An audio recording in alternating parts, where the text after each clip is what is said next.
Hey, what's up everybody? So there's been some things going on with the GC8. Let me go ahead and tell you.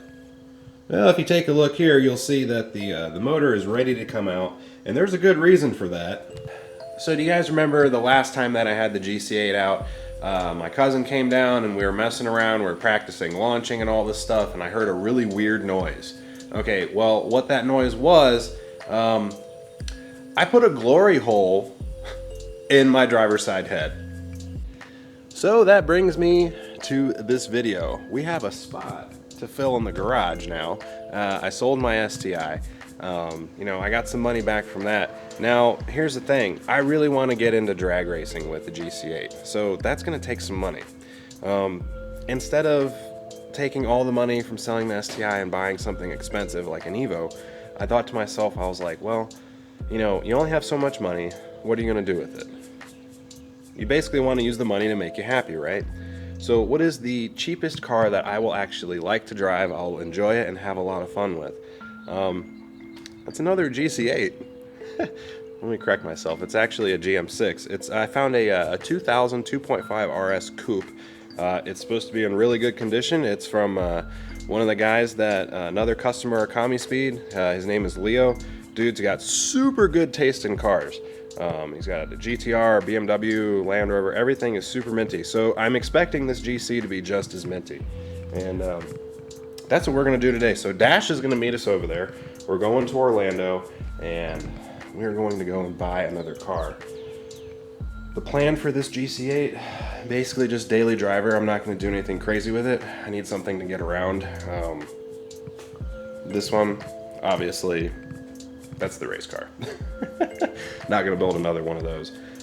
But we can do a themed daily build. We could do street, we could do off-road, maybe a little lift kit and some 195 65 15s, some gravel tires. That'd be pretty cool, right?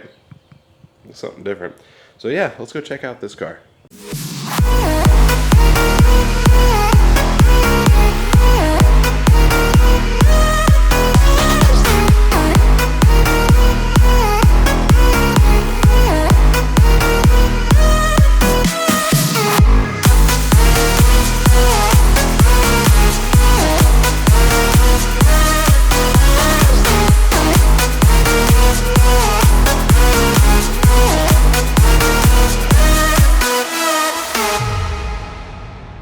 Hey, what's going on, guys? Hey, what's up, man? What's up, brother? Dash. Oh, no. He grabbed it. So we got Dr. Dash here. He's my go-to guy for inspections and GC related, basically anything. When he calls me. This guy is a genius with GCs, but don't bother him about stuff. Only when you need it. If you really, really need it, contact him. That's not true. I get emails all day or Facebook messages all day long. I don't mind. Yeah. But the most common question I get is, how should I swap my GC? I'm just my god. Google. Yeah. So, what do you think, man? You've had some time to take a look at it. You want to give us a quick walk around and I mean, within 5 minutes, I already kind of knew, but I figured I'd go over it anyways. Yeah, it's a 2000 model, which I prefer because they get rid of the mass airflow sensor and they go right more towards the map-based fueling, which I prefer. Car's in, like I said, really good shape. It doesn't look like there's any accidents or any crashes. It's been repainted, but is to be expected, of a car this age. And it's a really good paint job. Like, it looks like they did all the cutting and buffing, so it's got a nice OEM finish.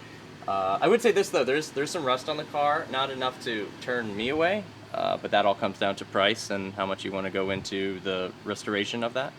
I always tell everyone, if you're looking at a rusty RS, obviously look under the car, but if you pop the hood, you get the real obvious answer right away. You just look at these bolts here. If these start looking really rusty, it's got some sort of saltwater air environment that's been in, like at the beach or somewhere where there's salt water, and that just encapsulates the whole car in like rust. So unlike a salt-based rust on the road where where it's going to be underneath, if it's an environment where the air is salty, you're going to find rusty bolts all over the engine bay. Now, I'm not seeing rusty bolts in the engine bay. It's a good sign.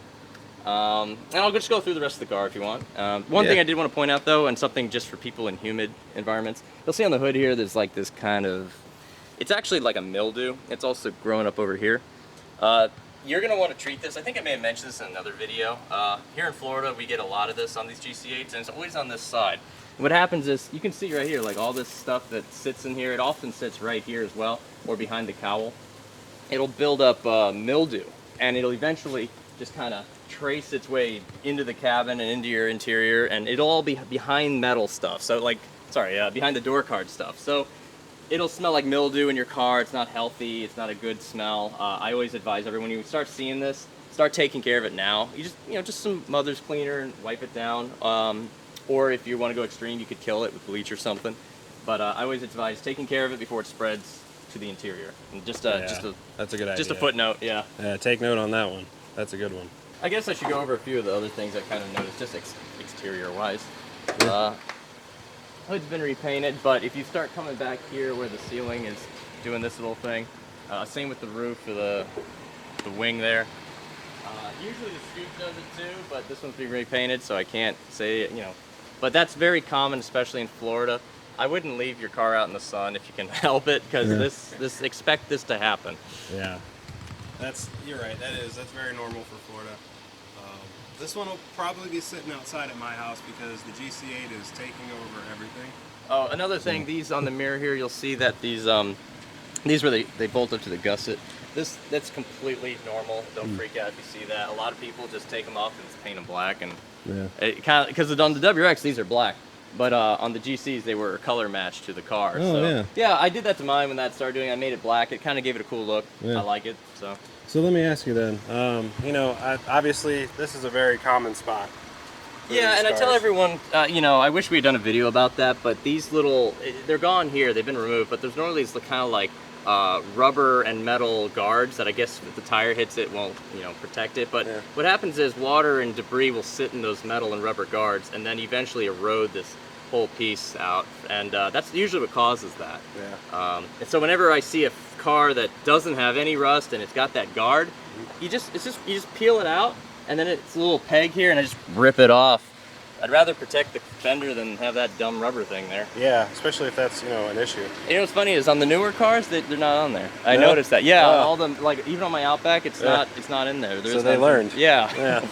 Wow. Another thing I guess to point out, you can't really see it because it's too sunny out, but underneath this weather stripping here, I want to show you. I'll just pop it up to give you an example. Okay, there's the little metal lip of the trunk, and in this weather stripping, you'll see there's like a little line there.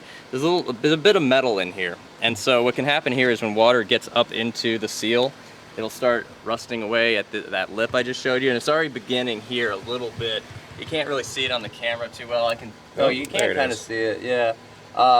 But that's not a concern of mine right now because it's not a major structural part that can be patched up, cut out, grinded out. It doesn't look like it's still structurally solid. I'm pressing. Yeah, don't do that. No? I don't want you to put your finger through it. If it ends up being fragile. But yeah, just a heads up. If you've got a car, you want to check under here. You'll see it starting to begin to rust like that. Usually around these two little corner areas, it usually starts up. Again, not too common, but on a rusty car, you might want to check that out. Okay. Yes. Again, this car's not too bad, but it's got the bubbling from the things. It's got a little crusty bolts underneath the car. If you want to film that, you can. I only shy away if the bolts are like eroded away. If they're a little orange in color, I'm not too concerned with it. Overall, the car is very clean. But another thing is this crash beam. You look up. It's going to need to be replaced if you do ever plan on taking a hit. Yeah, well, these are common to go out. Like I said, salt water in the air will cause that real fast. Oh, I'm okay. Half buck. Okay, I'm okay. So, okay. Yeah. Okay, so the switch will need to be, because I can't roll it up. You can though. So that's switch. It's the switch, yeah. Luckily, you can still get these things. Oh, thank God. I didn't know that worked. Are you recording right now? I am. Okay, let me tell you something. Here in Florida, I don't care how clean the car is. If the AC ain't working, I ain't buying. AC is important. My GC8 doesn't have AC, but it's not like... You took it out! Yeah, I did. It's been so long since I've driven a stock one. Oh yeah. It's nice. Alright, so I guess I might as well talk about GC8 since that's everybody's favorite thing. Alright, I always tell everyone if you get it at 2.5 RS, just keep it... Oh, hello. Just keep it stock. It's a great platform. Anyone who's modified it to the extreme, or even like weekend warrior status, they always end up putting it away. And I talk to a lot of guys, myself included, about it, and they're always like, man, it was more fun when it was stock because you would actually drive it. Yeah. You know, you would care less when you keep it stock. You just enjoy it for the drive. Yeah. It's not a super performer, but it's just, you get in the car and go kind of thing. You know, it's like when you build a car to the extreme, and it's like it's no longer just a jump in and drive kind of experience. That's kind of the thing I've got with my GC8, and I think that's almost what led me to want to buy this one, is because like you said, I remember how much fun I had when it was just stock, and I drove the car all over the place. I took my family to Orlando and we went on vacations with it, and like I loved it. And now it's a race car. It's obviously still really fun and very fast, but it lost that appeal. And when it was time to buy another car, I kind of went chasing that, and here I am with another GC. And these things are unique too. We just turned 166,000 years old. For miles here. On the test drive, 166,000. Are you sad that I took that from you? No, that's cool. We can share. I'll share. Damn, she gets around.